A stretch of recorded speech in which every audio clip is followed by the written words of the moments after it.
Hello everyone, সবাই কেমন আছো? আশা করি খুব ভালো আছো। আর আমিও খুব ভালো আছি। চলে আসলাম একটা নতুন ভিডিও নিয়ে। সবাই ভিডিওটা পুরোটা দেখো আর লাইক কমেন্ট শেয়ার করে দিও প্লিজ। আমাকে একটু সাপোর্ট করো। স্নান টান করে চলে আসলাম।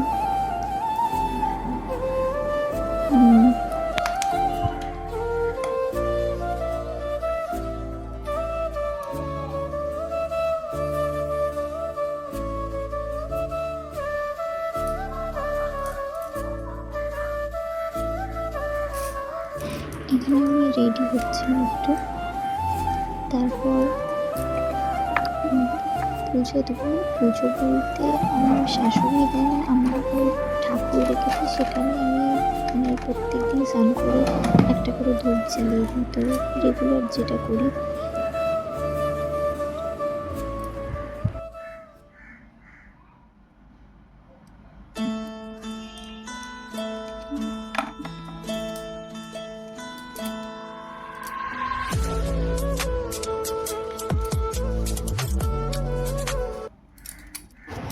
আমি প্রত্যেক দিন স্নান করে ঠাকুরের কাছে একটা করে ধূপ জ্বালিয়ে দিই।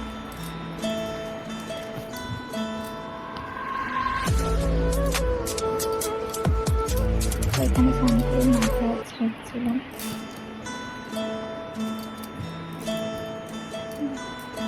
তারপর এখানে পরিচয় বললাম যে প্রত্যেক দিন একটা করে ধূপ জ্বালাই, তো ঠাকুরকে সেটাই ধূপটা জ্বালাচ্ছিলাম।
তারপর চলে আসলাম ধূপ জ্বালিয়ে ঠাকুরের কাছে রান্নাঘরে রান্না করতে।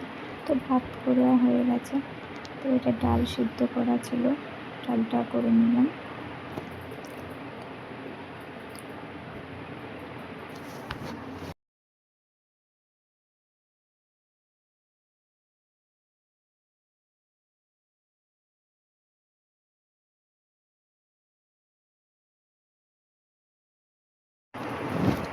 তারপর ডালটা স্বাদ লাগানোর জন্য আমি পেঁয়াজ আগে থেকে কেটে রেখে দিয়েছিলাম, সেটাই ভেজে নেব তেলের ওপরে। ভাজা হয়ে গেলে একটু লাল লাল হবে, তারপর ডালটা দিয়ে দেব। আর এখানে আমি লঙ্কা আর কাটিনি, একটা গোটা লঙ্কা খুন্তি দিয়ে কেটে কেটে নিয়েছি। আর আজকে প্রচণ্ড গরম পড়েছে, মানে এতটা গরম পড়েছে রান্না করতে ইচ্ছা হচ্ছে না, কিন্তু কী করবো, তবুও তো করতে তো হবেই। চলো, আমার ডাল তো প্রায় কমপ্লিট হয়ে গেছে। এরপর আমি লোটে মাছের তরকারি করবো। আলুগুলো আগে থেকে কেটে ধুয়ে রেখে দিয়েছিলাম।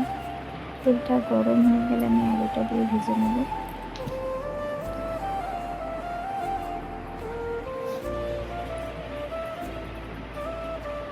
এইভাবেই আমি করি। আমি কিন্তু কাউকে রান্না শেখাচ্ছি না, জানি আমার থেকে অনেকেই সবাই আরও ভালোভাবে রান্না করতে পারে। আমি যেটুকু পারি আমি সেটাই দেখাচ্ছি।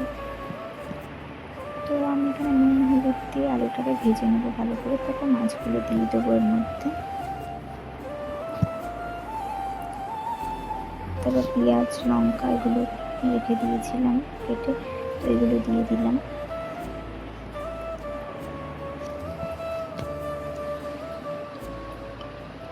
তারপর মাছগুলো দিয়ে দেবো।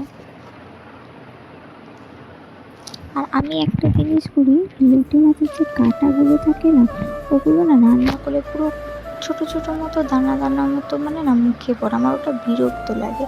তার জন্য আমি কাঁটাগুলো না রান্না করার আগে মানে সিদ্ধ হয়ে যায় মাছটা যখন সব ফেলে দিই। তো ওগুলো খুঁজে খুঁজে বার করছিলাম যে কাঁটাগুলো কোথায় ফেলার জন্য। তো আমি এখানে তার আগে টমেটো দিয়ে দিয়েছিলাম, দিয়ে এখন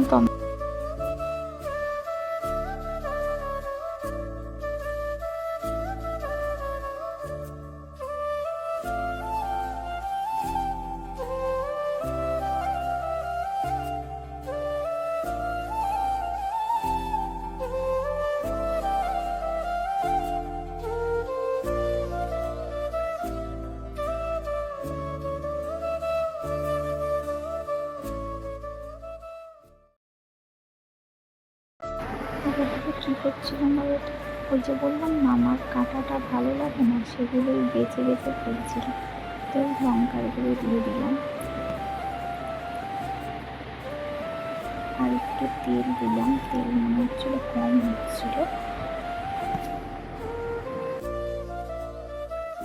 আর এইদিকে কী হয়েছে বলো তো, তোমাদের সাথে কথা বলতে বলতে আমি যে আদা রসুন বাটা জিরের গুঁড়ো দেইনি সেটাই ভুলে গেছি। তো এদিকে তরকারি প্রায় হয়ে গেছে, তারপর আমি লাস্টে আদা রসুন পেস্টটা দিলাম, তারপর টমেটো দিয়ে দিলাম।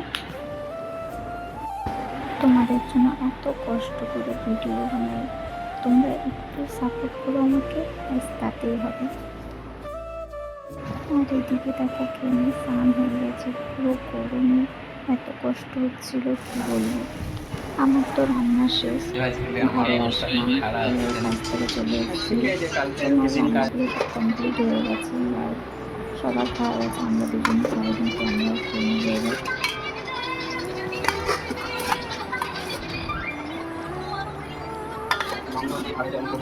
এখানে সবার খাওয়া হয়ে গেছিলো, আমরা দুজনে বাকি ছিলাম, কোনো কাজ থেকে আসেনি, না আসেনি খাইনি, তার জন্য দেরি হয়ে গেছিলো। এখন আমরা দুজনে খেয়ে নিচ্ছি।